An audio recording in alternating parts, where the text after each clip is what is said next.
تقوی، شکر اور رمضان۔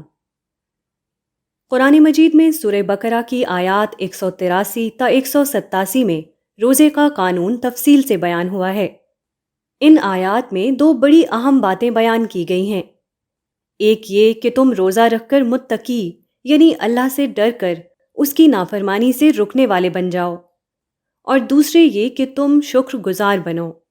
ان میں سے پہلی چیز یعنی تقوی روزے کا مقصد، اور دوسری چیز یعنی شکر گزاری روزے کی حقیقت ہے۔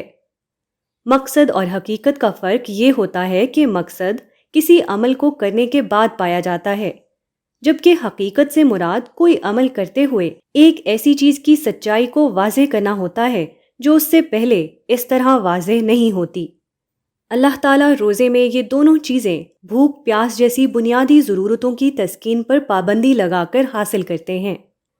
کسی انسان کے لیے کھانا پینا چھوڑنا ایک بہت مشکل کام ہوتا ہے، مگر روزے میں ایک بندہ مومن یہ کام اللہ کے حکم پر کر دیتا ہے۔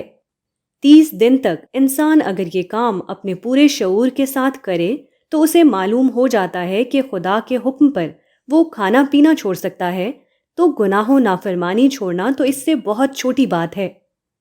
یہ نافرمانی چھوڑنا ہی وہ تقوی ہے جسے رمضان کا مقصد قرار دیا گیا ہے۔ روزے میں غذا اور پانی سے محرومی انسان کو یہ احساس دلاتی ہے کہ زندگی کی بنیادی نعمتیں کس فراخی کے ساتھ اسے میسر ہیں۔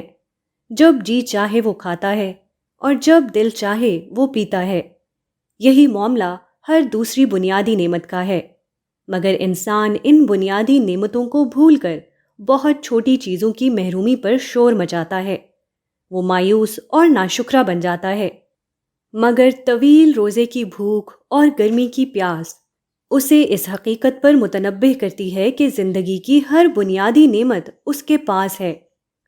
یوں انسان شعور رکھنے والا ہو تو روزہ رکھ کر وہ واقعی شکر کرنے والا بن جاتا ہے۔